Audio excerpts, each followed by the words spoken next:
So you've decided to do doctoral work. Well, congratulations. I think you are entering into a wonderful journey, and I wish you every success and great joy and great perseverance and determination with your project. And hopefully the work that you do takes knowledge forward and makes a contribution to humanity and helps us to live in ways that are better for ourselves, for one another, and for the planet.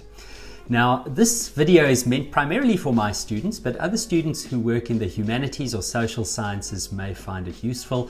And in this video, I want to answer just very briefly, how do you prepare a research proposal? Now, at the University of Stellenbosch, where I'm a professor, we require that our students prepare a proposal of the doctoral research that they're going to engage in.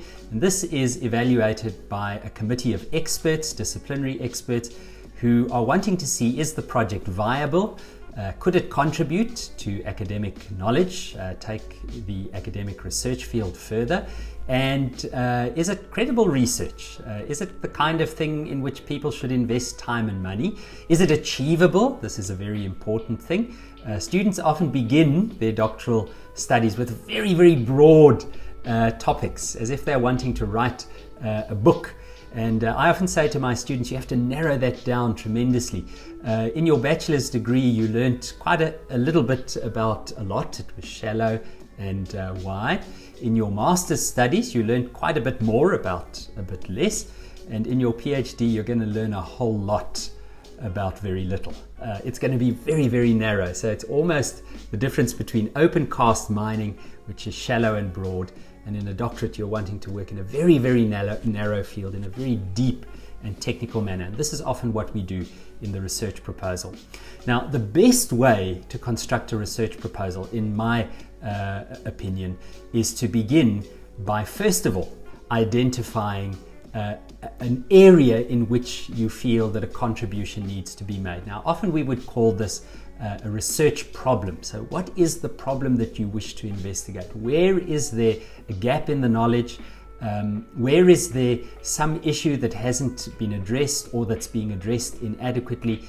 And how do you describe that? So that's the very first thing. Identify the problem, the academic problem that you wish to deal with. Now, in theology, I very often have to say to my students, you need to make sure that your problem is a disciplinary specific problem, that you're dealing with the problem in your discipline. So let's take, for example, the issue of corruption in South Africa, economic and political corruption.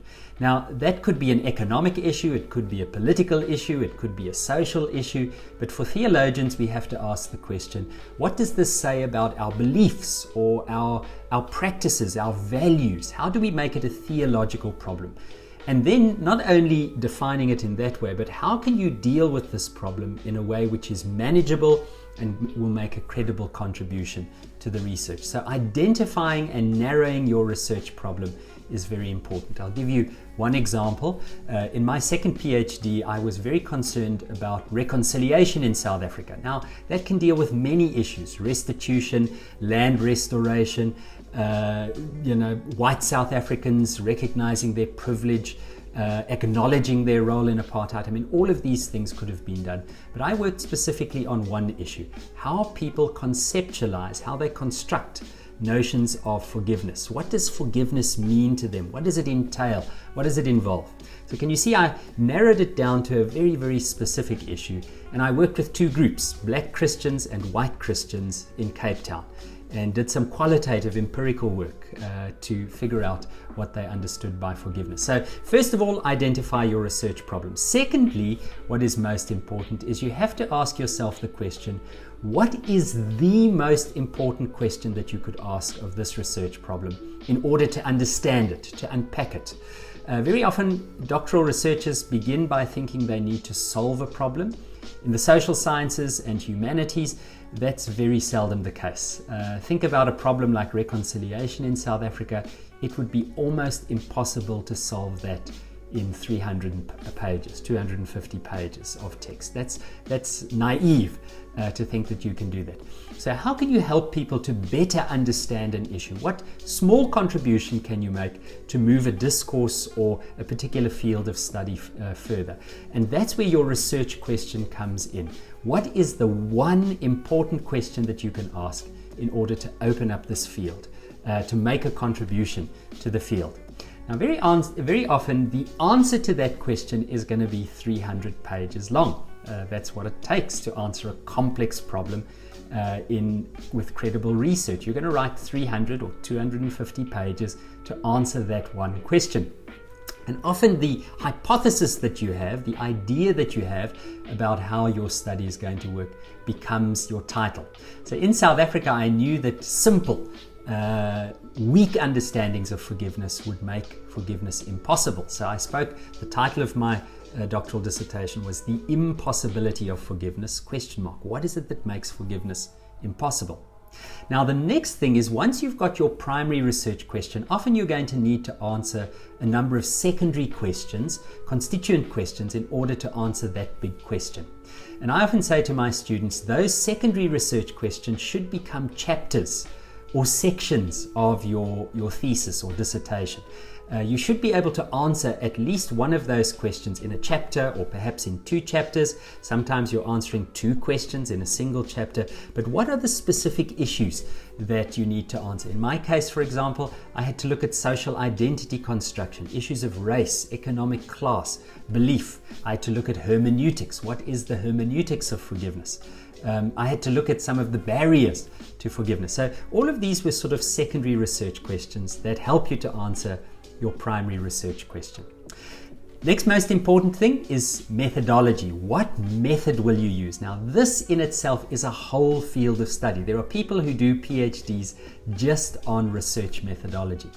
And it's naive to think that you can just answer your question without engaging in a very, very technical methodological understanding of how best to answer this question. And often in our context, what the research committee is looking at is not only is this credible research, but is the method which is being proposed a credible way to engage this research problem.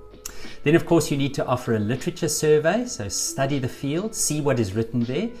It would be impossible to make a contribution without knowing what other contributions are there already. I often use the image of a map in this regard. Look at the map and see the topography. Where are the hills and valleys? Where are the blank points? Where are there roads and no roads? So that's often what your literature survey does.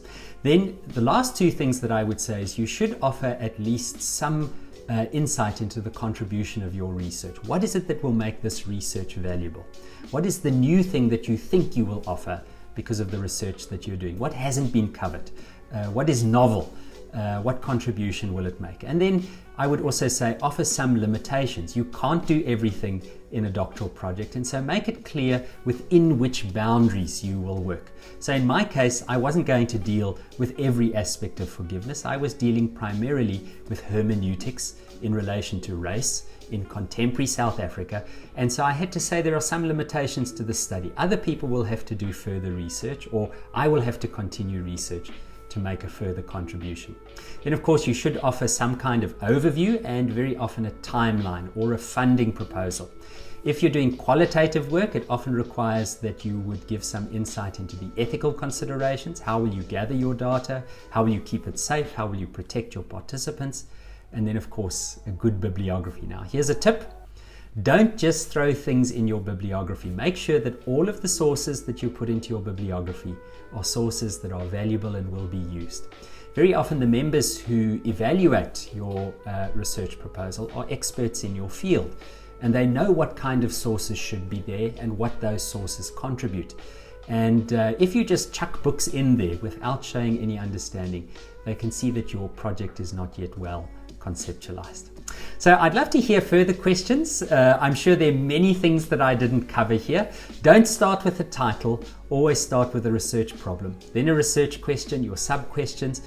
Think a little bit about your methodology, then offer all of those necessary elements like ethical clearance and funding and timelines and an outline of your study and a good literature survey, and then come to your title. And that would be quite a good research proposal. Maybe 15 to 20 pages maximum in the South African context, but possibly the most important 20 pages you've ever written. So just to recap, in order to get a good research proposal, please don't start with a title. This is not a popular book always start with a clear understanding of a problem in research, an issue that you're wanting to deal with. Get your primary research question ready, then your secondary research questions to answer that big question of 250-page long answer. Get your research methodology correct, write it up as clearly as you can for the committee to evaluate. And then, of course, all of the other necessary elements for the research method: ethical clearance, data handling, data capturing, all of these kinds of things if that's necessary. And then, of course, a literature survey, the limitation of your study, an outline of how your study will be done, together with some dates and by when you aim to do what, and budget if that is necessary. And then, of course, that good bibliography, a bibliography that's honest and true and that reflects what you're doing. So thanks for watching this video. I'd love to hear further questions, thoughts and ideas. And just to remind you again, this is meant mainly for my students at the University of Stellenbosch. This video is not an official video.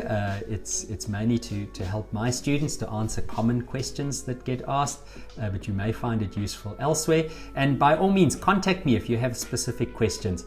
At Digital Dion on Twitter or on Instagram, dionfoster.com, which is my website, or Dion Foster on Facebook, where these videos will be housed, or connect with me, Dion A. Foster on Facebook. I'd love to connect with you there. So all of the best as you conceptualize and prepare your research proposal.